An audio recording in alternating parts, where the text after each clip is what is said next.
Hi there, I'm Sian Holderness, and welcome to Health Unravelled. I'm a nutritionist, counsellor, and eating psychology coach, and in my almost decade of experience in the health industry, have seen far too many women and men become consumed with weight loss, only to end up yo-yo dieting with disordered eating patterns and impinge and restrict cycles. This just breaks my heart, so I'm here to unravel everything you thought you knew about health and yourself, to help you start putting the pieces of the puzzle together and begin the process of aligning your mind, body, and soul, creating a happier, healthier you. So let's dive straight in. Hello, everyone, and welcome to the Health Unravelled podcast. I would like to acknowledge the traditional custodians of the land on which we're gathering today, the Yuggera and Kabi Kabi people. I pay my deepest respects to elders past, present, and emerging. I'm so grateful today to have Tessa with me from Yoni Herbs Australia, who I actually came across a couple of years ago now through a friend sharing one of her posts, and I just absolutely love you, Tessa, like as a whole person in this world. Everything about you I just adore. And so it's my absolute pleasure to have you here today. I'd love for you to share a little bit about yourself and what you do in the health space. Oh, thank you. And thank you for having me. So I run and own Yoni Herbs Australia, as Sean mentioned, and I see women for in-person consults regarding yoni steaming, as well as women fertility massage. So I'll just give you a little bit of background as to what yoni steaming is.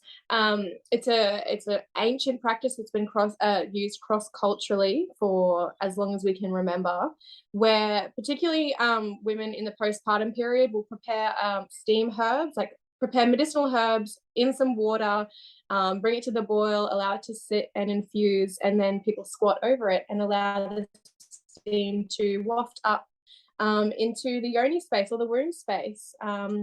So in that process, you are receiving like the medicinal properties of those herbs are going straight into your bloodstream through the skin when that steam rests against your skin. So it's incredible. And it's also used for regulating the menstrual cycle if people have menstrual cycle issues, or supporting fertility. But yeah, traditionally used postpartum to heal and support healing.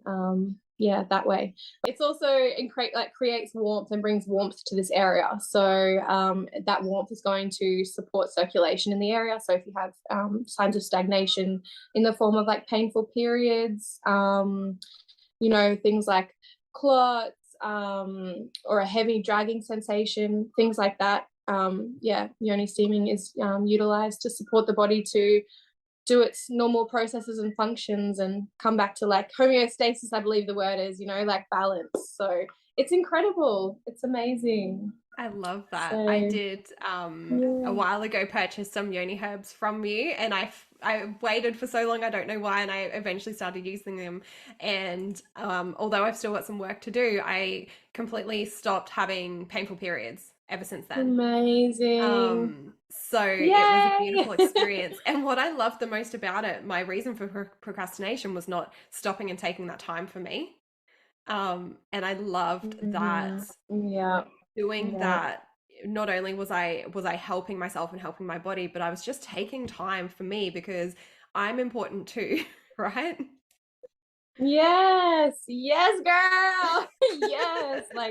Yes, I get so definitely. I often say to people that I really believe that, at least 50%, like you've got these incredible medicinal properties, but also the intention, I feel, is like 50% of the power of this process. Like the intention to just be present with yourself, dedicate time to yourself, slow down. And it's so common for women to be like, I haven't done it yet, and I'll check in every now and then. Like mostly I'm just like, it's your journey. Like you've got to do it. I'm not going to push you, because nothing comes from being pushed. Like you have to come to it when you're ready.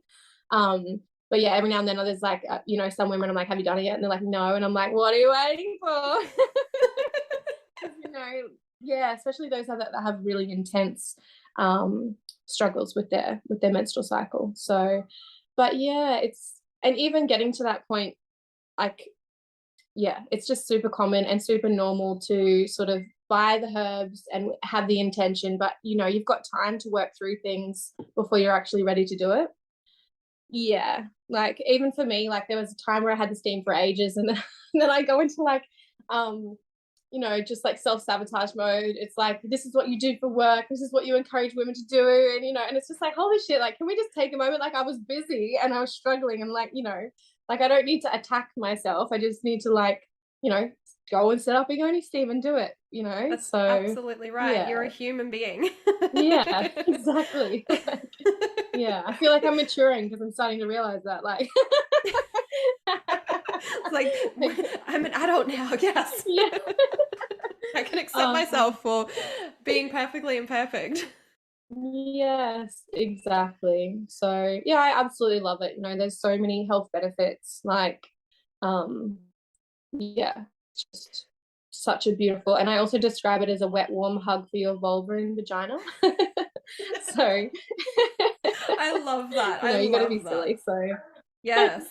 I'd yeah, love to yeah. ask you Mm. because a lot of work that you do and a lot of information that you share is around like our hormones and the Mhm. health of our yoni. Can you tell us a little bit more about what role those hormones play? So the menstrual cycle is a month-long process, and many of us have been raised with minimal sex education, and we're led to believe that we only bleed for a month and then life goes on. But in reality, we're going through a cycle the whole month, which includes sort of like, I generally say like four main phases. So we have um, the menstrual phase where we're bleeding, and then after that we have the pre-ovulation phase, and then ovulation, and then pre-menstruation. So it's sort of broken down. You're going to have to go and Google this and look at the chart, but it's sort of broken down into like two main phases called the follicular phase and the luteal phase. So what's happening during your period and when you're bleeding. So that's when your estrogen and your progesterone are low, and the period is causing a dip in energy. So it's really important to like sort of, now is the time for women to sort of realize how important their menstrual cycle is. Like for so long, we've, you know, it's been taboo, it's been shame. Um, it's just been like, you know, like plug yourself and get on with life, you know, is kind of what all the, you Yes. know, old school ads have always been. It's like, you know, just, you know, buy this tampon, this super tampon, and you can wear it for hours and hours and hours, and you can still wear white pants, and you can still swim, and you can still party. And it's like, oh my God. It's like, well, actually, we need to be learning about our menstrual cycle and our hormone phases, and when that, what's, you know, different hormones dip at different times, and there's reasons for that, you know, like the reason that our estrogen and our progesterone are lowering is because we haven't conceived a baby, and now the menstrual lining isn't serving us anymore, so we need to release it. And that's like the physical side of things, but there's also the energetic side of things. Is we can see our menstrual cycle as, or our period in particular, as a time to let go of other things that don't serve us, like energetically. It's a time where, because our energies are lower, we really want to be more inward, and a great time for self-reflection. Like traditionally, it was like a lot of people, you know, different tribes everywhere bled differently, but a lot bled with the new moon, and that is because the energy of the moon, it's kind of like the moon's sort of hiding. We can't see too much of her. It's dark, and so I'm more inward, kind of like winter. I know I don't want to go too deep because like this is the stuff I talk about, but I love it. you I'm know, all here for it. yeah, well, there's different seasons and cycles around us happening all the time, right? So, and looking to nature is like, I mean, she's like our biggest mirror if we actually pay attention, you know? So, like the season of winter can be seen as similar to menstruating, because like the leaves, a lot of the leaves are dropping to the ground, and there's a lot of energy happening inwards in the root system that we can't see. So, yeah, it's just important to rest, and just have more downtime for yourself as well, and be more reflective on like the last cycle that you just went through. And another part of that again is paying attention to the moon, because you know, if you're not too used to reading your menstrual cycle, again, look to nature first, you know, like what's happening and then paying attention to what's happening to your body at that time, and then you can start to track and start to understand things. So I was going to go somewhere else with that, but it's gone. It'll have to come back to me. It'll come back. So yeah. And then so our energy starts to build again, like our estrogen starts to, like hormone wise, our estrogen starts to rise again in the follicular phase. So when the body is like preparing to release an egg, essentially. In this time, we also have like a little spike in testosterone too, so more energy to get things done. And the reason nature has done this for us is because it's kind of like our body's like, get out there so you can conceive a baby. Go attract that man. Yeah, literally. So yeah, it's just really interesting the way nature works, you know, and that, you know, the whole point of us living really is to continue living and continue the human race. So our hormones are working like in our favor to do that. So again, you can look at nature because it sort of mimics our inner phase, is that in the lead up to your ovulation, you know, you have, it's kind of like you've got this budding energy, you know, it's like spring, it's like, yeah, real spring energy. Yeah, energy's building, excitement, playfulness, like more extroversion rather than like when you were more of an introvert while you were bleeding. So yeah, and that's, you know, you're flirty and more confident, and that's obviously going to attract the opposite sex. And that's also why, you know, there's new research coming out now to show that if you're on hormonal contraceptives, that you might potentially not pick a partner that is actually right for you because it's suppressing your hormones and you don't have your hormones sort of guiding you and leading the way. I have read that, and it's so interesting because I came off the pill not long before I got married the first time. And then we ended up separating, right? And I'm like, is it just, and I didn't realize how misaligned that we were as human beings. And I'm like, was it hormonal? Was it just life phases or a combination of all the above? When I heard about that research, I was like, actually, that like really fits for me.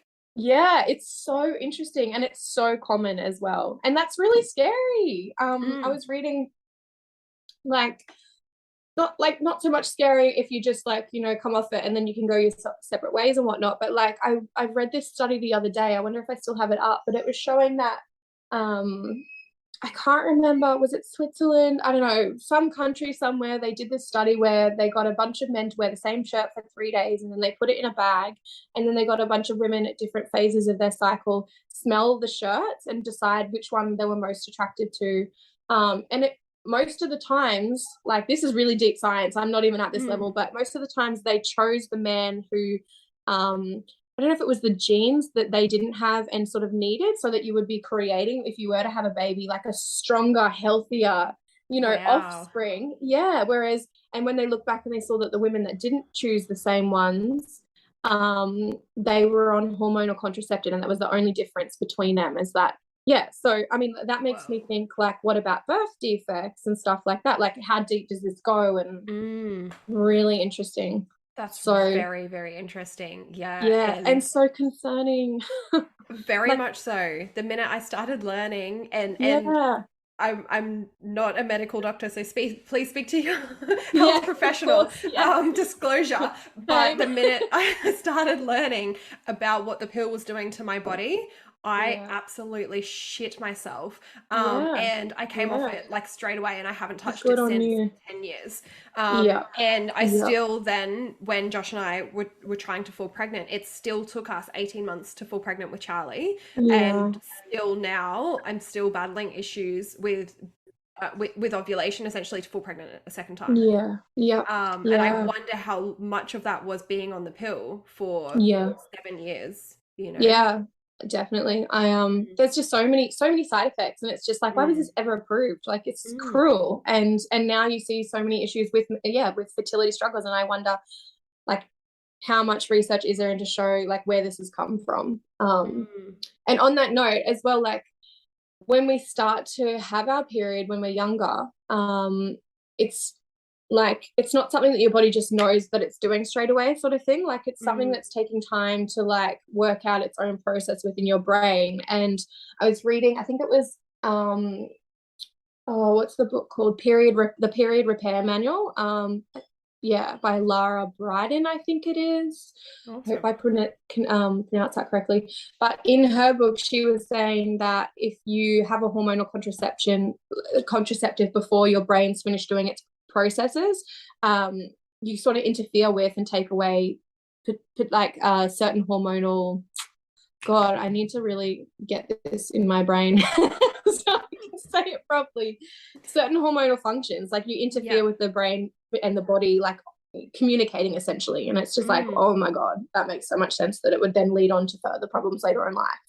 It's absolutely. kind of, it just, I mean, again, let's just bring it back to nature. It's like when you interfere with things in nature, like it stuffs everything up, right? Everything sort of One starts to small struggle. thing can Exactly. impact. Affects Yeah. everything. Yeah. Yeah. Same as with birth and labor in particular, like the cascade of interventions. Like once you start messing with the body, it's all just goes to shit. Like things, you go into shock, your body's just like, well, you're intervening now. I don't know, start, stop, and then yeah, it's chaos. It's Yeah. just we need to start coming back to our intuition and trusting that we are the experts of our own body and our body knows what it's doing as well. Like, Mm. um, yeah, Yeah. definitely. There's so much Yeah. fear. Like I know I've spoken to many women over the years as clients who um are on the pill and they constantly skip their periods. And I Mm. can only imagine with like the baseline of knowledge that I have what is happening when our body actually isn't even entering Yeah. into that full cycle at all. Well, it doesn't even if you skip that, like it's only so it's a sugar pill, so it's not even a real bleed. You don't actually, Yeah. yeah. So I mean, essentially, it's always skipping it, right? Like, True. Yes. yeah, I never thought of it that way. yeah, yeah, because So it's it's a just throwing, withdrawal, right? Because you're just withdrawing from the hormones in the yeah, contraception. yeah. Essentially, it's like yeah. Isn't that just to do that to our bodies for so many years? Is just like wow. Yeah. And for what? For what? Like if we and I guess I need to touch on other ways. Like we're led to hormonal contraceptive because we don't listen to nature in our bodies anymore. We don't learn the language of our bodies. Hmm. So if you do start to learn your body and you start to track, then you can be your own contraceptive. You can learn when am I most fertile, when am I at risk of conceiving an unwanted pregnancy, when do I need to abstain from unprotected sex, and when can I have all the unprotected sex I want, hopefully with a safe sexual partner. Right. Yeah. um, Yeah. so and that's so empowering as well. I was saying to a friend this morning, I was on a chat before we were chatting, and I was just sharing, she said something to me and it jogged a memory. And it's like with fertility clients, it's so common for people to say that they've struggled for fertility for, years and years and years. And then you'll ask them some simple questions like, have you had an STD check for like chlamydia? And they'll be like, no. And then they'll find out that they've had it for 10 years and that's what's hindering their fertility journey. And it's a simple tablet like that they could Mm. take. And it's There's like, why so didn't much the doctor? shame Yeah. around like STD checks and things like that. And I was Yes. lucky enough to work in Queensland Health and Communicable Diseases to destigmatize myself away from that fear and that Amazing. shame and that embarrassment. And I actually went to the Yes. doctor. I was like, I don't have any reason for this, but I just want to do a general STD check because I've never had one. Amazing. Yeah, it's like it just should be, well, not should, yeah, it just needs to be normal and not, yeah, destigmatized, like you said. That's fantastic. Like Yeah. I encourage that a lot. And yeah, I think it's just bringing in this new age medicine that we have and technology and balancing with the old as well. Like we can't just do one or the other. There's a reason we have both. And Absolutely. adding it together is just the way forward in my opinion. Like why would we not do that? Yeah, when we have So those kind of things available to us, like we can utilize that to help us then tap into our own knowledge and our yeah. own body and our own nature. I want to ask you, what would be some signs that someone would expect during their period, that may be a hint that something's not quite right? So brown, like signs of stagnation are usually come in the form of like brown blood, painful periods, that heaviness, that draggingness. They're like your physical signs. I feel like I'm forgetting something here. Would clotting If you count in have, there? yeah, so clotting is another sign of Mm, stagnation. If you have like excess clotting, like a little bit's kind of normal. mm, Um, And also just like excessive pain, that's something that's been normalized as well. You know, if you've got excessive pain, that's a sign that your uterus is trying really hard to get rid of everything and clear it out. But it's, you know, sort of when you're healthy and everything's in balance, it should just be a smooth kind of process. Like it's normal to have a little bit of cramping, you know, your body's releasing this, but excessive pain is not. So yeah, so that's a sign of stagnation and a sign that yoni steaming might help. Also, like energetically in the lead up, if you're getting really, really angry, it's normal to sort of want to push everyone away and just focus on yourself. But at the same time, it could be your body as well as the physical saying something's happening in your life that you're not paying attention, that isn't not paying attention to, that isn't in alignment with who you are, your heart, your soul, your purpose, and you need to take action. You can't deny it any longer. Like that frustration of misalignment, right? Yes, exactly. It's like your body will show you signs and try and speak through, you know, that way. It's like, you know, you get sick if you're not paying attention. Like you need to pay attention, and it gets more and more urgent. So and on the flip side of the stagnation is if you are doing too much and giving yourself too much, then those women tend to bleed more regularly and bleed heavier because their uterus is saying, I'm tired. Like you need to have a rest. We need a rest here. Like mind, body, soul is asking for some downtime. Like it's incredible. Yeah. How our body has that ability and we just don't listen. Yes, exactly. Yeah, well, I think it was that Lara lady that I mentioned her book before, The Period Repayment. I think it was her that coined the term, your menstrual cycle is your monthly report card. And it's like, yeah, we need to start looking at it like that again. That's so great. And something that I picked up from what you said before was, and I use this a lot with, originally it came to me when Charlie was a baby and he wasn't sleeping. And I was like, what is common isn't always normal. Right? Yes. So just because it's common doesn't mean it was normal. And I knew, like, yeah, babies wake during the night. Of course they do. But just because it was common, I knew something wasn't right for my son, right? Yeah. And same thing with period. Like I've had period pain, like excruciating period pain my whole life, but I just thought it was normal because it was so common. And that's what my mum was like, and that's what my nana was like. And so that's just what I am, you know, without ever having that ability. And it's so great that we have the technology to do this now, right? To be able to, like, for me to connect with you, for example, and then for me to share you with the people that listen to my podcast. It's so great. Incredible. Because that's how I learned. I was like, okay, just because that was common, that shouldn't be normal. That shouldn't be my normal. Exactly. And many of our doctors, like many of them just have the idea that that is normal, and it's like, oh, just take some Panadol. And it's like, can we not get to the root cause of this? Is there not something deeper than just giving me a script for something? Or no, that's wonderful. There was, and just to touch on, just to come circle back, the fertility, you know, when you start to learn your cycle and learn what different hormones do and how that shows up in your body, you know, like when you're ovulating, how your discharge changes, and that's an indication so that you can be aware of when you're more fertile. That's something that a lot of doctors don't even know themselves, you know, like fertility awareness should be everyone's business. Like, so, and the more we talk about it, like you said, the more it isn't taboo anymore, and we spread this information. And that's what I love about yoni steaming as well, is like, we just keep finding more and more women who have done it throughout their generations, and they're like, oh yeah, we used to do that. So I always say when I meet people, it's like, go and ask the women in your family if they remember this, you know, because many of them do. And it's like, why have we forgotten this, you know? And it's beautiful too, because now that we have this awareness, it can be something that we normalize for our daughters and introduce to them when they start bleeding.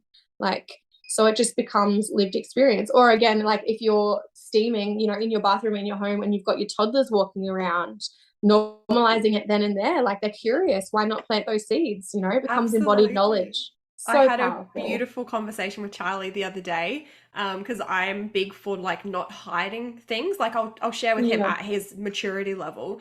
But he said to me the other day, we were in the shower and I have my period, and he goes, Mummy, you've got red wee. And I was like, yeah, darling, I do. And he goes, does it hurt? And I said, no, buddy, it's just something that my body does, you know, every month or so. He goes, okay, my wee's yellow. Yeah. It's so beautiful. And then beautiful. You had a conversation. Yeah. Boom, done. Like, no, it's so wonderful. I'm so open with my son. So yeah, it's funny. Yeah. And you've got to be like, he's so just like, he's accepting and, you know, he's aware. And I just think that when we withhold normal, like, education, it just disempowers them. Like, it sets them up to fail. It sets them up for shock when it does hit them, you know, puts them at risk as well. You know, like, I had my first child when I was 17 because I never had proper sexual health education. Like, I never had a sex ed talk with my parents. And it's like, you know, and when I reflect back on my line, I'm like, I can see that that's a common occurrence here. So why are we not trying to change that? Thanks, guys. Yeah, I love that. I think I missed, like, my parents did try. They really tried, because my mum never got given the sex talk, so she was pretty onto trying to explain as best that she could to me. But I remember even through school, right? There was one sex ed talk, and I was sick that day, and like, so that's it. I just don't get to learn anymore. Yeah, crazy. Like, wow. been and gone. I missed it. Damn it. So, and I think that's what makes me feel more confident being open with Charlie about these things, even though he's a male. I never want him to be uneducated in this area so that he contributes to the shame, if that makes sense. And it's just through a lack of education, that's it. And so if I can normalize these things and talk through them to his level, right? Given that he's only 3, as he grows up, that won't be something that he will feel uncomfortable around when he does meet a woman, or, like, you know, when he's a teenager in school, and he'll be able there's to so much support shame. Exactly. be able to support them rather than anything, or stand up for them if people do try and pull the whole bullying card. It's like, it's, you know, what do they say? Like, the fastest way to stop a bully is just be like, you know, like, just straight facts back. Like, you don't even have to retaliate. It's just like, you know, that's normal. Like, you're trying to make fun of something that's completely normal here. Like, absolutely. I don't think so.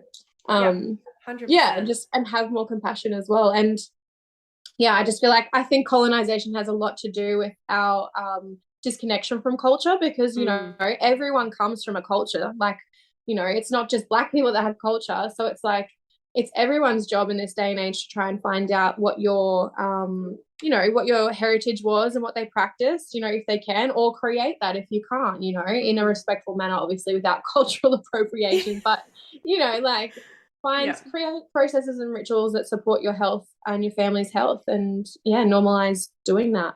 And listen, which is, every culture comes, like, we originate from nature. Like, that's where we came from. It's what we're born of. So continuing to come back and look at her, you know, and having a deeper sense of respect for nature allows you to have a deeper sense of respect for not only yourself but others. Like, so much healing can come from that. So absolutely. And I think we mentioned before we even hit record this morning that intuition, that knowing. And I watched Finding Dory with Charlie the other day, and Mr. Ray, the teacher, he was teaching them about, like, the Great Migration, and they're like, but how do you know when to go and where? And he's like, it's you just feel it. It's like a song that's familiar and you just know, right? And I was like, that is so beautiful when it comes to our intuition, because when I heard that, I was like, I don't think I've ever had that feeling with anything.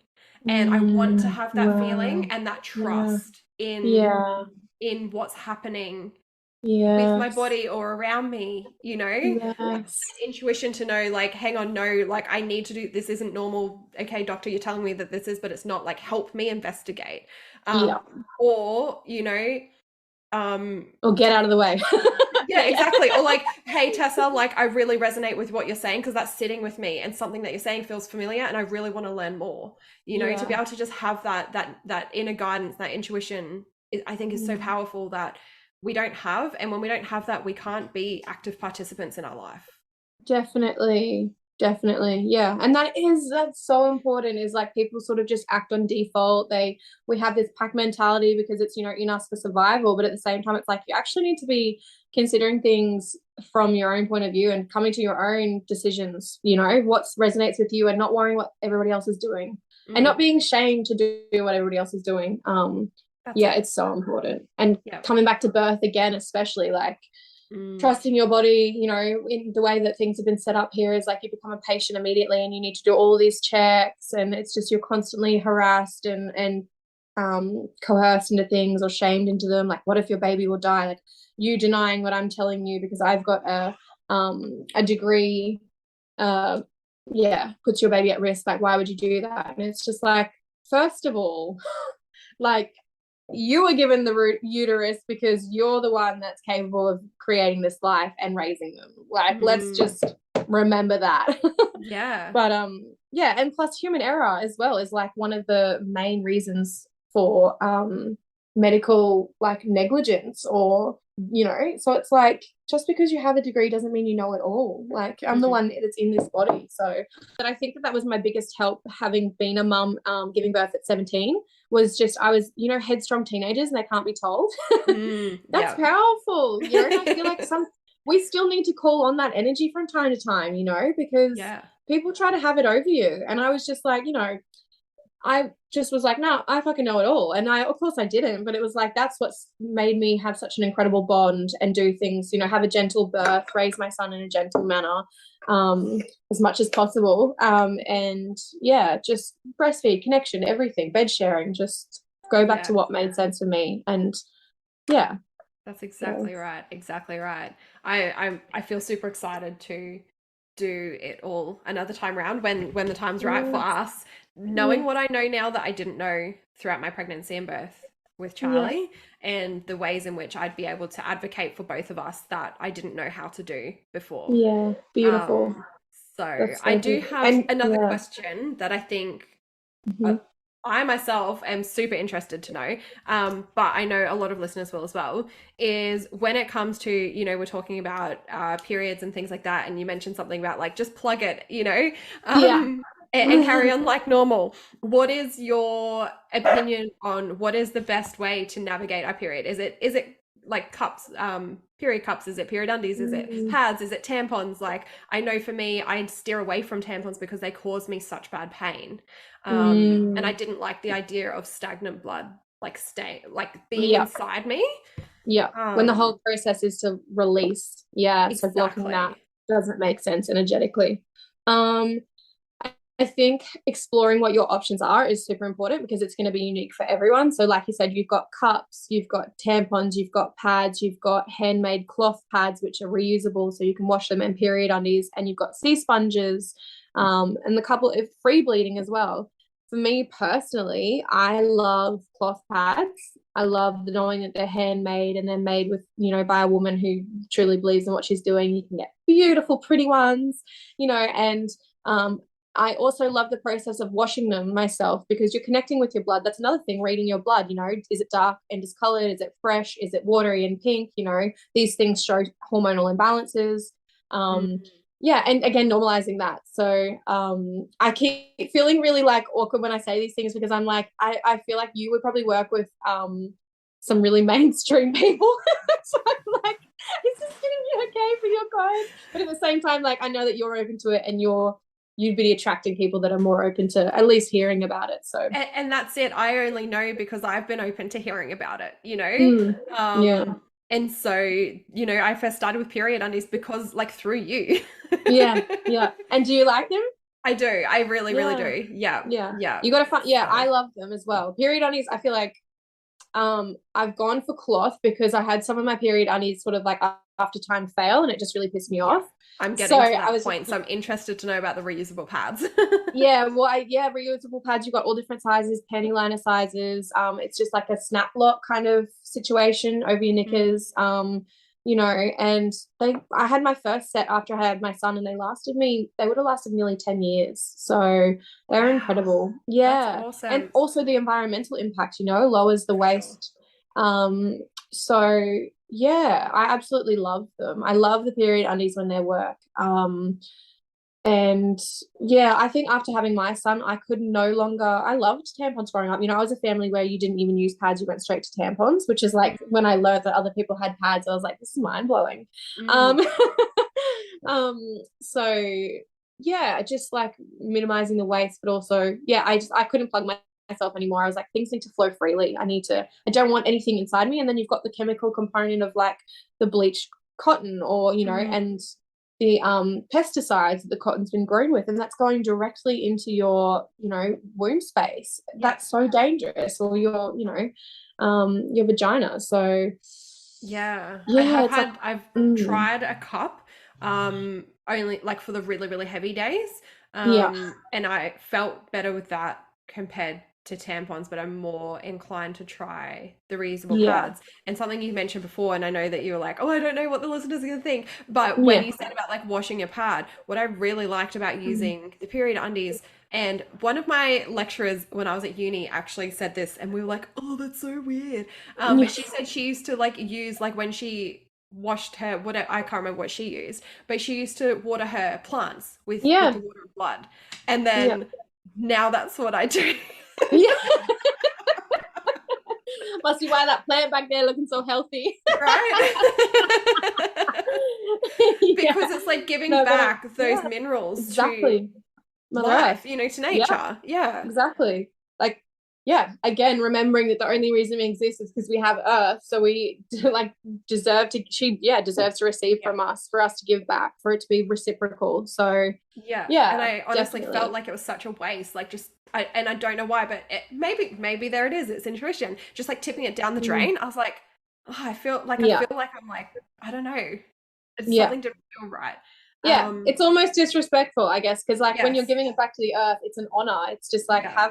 have this from me, which essentially comes from you, like Yeah. giving me life. So yeah, it's Yeah. beautiful. Yeah, and So again, just another way to connect deeper to yourself and what is important for you, and that's yeah, it. And it normalize became things. like a part of I suppose a part of the ritual for me with my Yeah, period. beautiful. Yeah, it makes Was you to be slow in tune down, gives you for time to sure. reflect. Yeah, I love Mm, it. It's just, and that's the goal, right? Like we operate at such a fast speed. I even feel like I'm speaking so fast now, but like we yeah, we do. just, Go, yeah, go, go, go, slowing go, go, down and go. coming back. Yeah, and then we want more, more, more, and we get distracted, and it's like taking that time. And I guess that's why it's important to pay attention to your cycle and to slow down at that, you know, during your bleed, and you know, you're winding inward before you coming back out, and just resting and reflecting there is so important.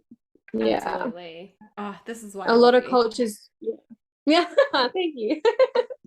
A lot of cultures, traditionally the women would, we sync up if we live together, we sync up and bleed together. So that was kind of, it's seen as like that's when the veil is the thinnest to the spirit world, is that's when you can gain knowledge and have clearer downloads and more prophetic dreams. And traditionally in some cultures the women would bleed together, and then they would come back to the tribe and they would say, we need to move, war's coming, and they would move, like it's like it goes as deep as you want it to go. Goosebumps. Yeah, well, that's a sign of remembering. So yeah. Wow. Okay, I Yeah, never knew that about goosebumps. That's really yeah. interesting. Yeah, it's your But body recognizing like that's a truth. Yeah. wow, that's incredible. And I think this is it, right? We don't know, we don't learn, we don't talk, we Mm, don't mm, share about mm. this topic in general. And there's so much, like I felt growing up as a teenager, I felt so much shame, so much embarrassment around my period, that I Mm. would really love that to change. And that's why I'm so open. I'm like, tell us like all the things, like let's go deep, Yeah, because I yeah, know the people that listen to my podcast are willing to listen. yeah, Um, beautiful. which is great, because that's the first step, right? Is to know something Yeah, different to what we currently know, to know that there's another exactly. That way. keeps the doors that keeps doors open, open for potential to change, potential to learn something. The second you're like not willing, it's like you close yourself off to so much, and it's like, why? Mm, What's the point of yeah, that?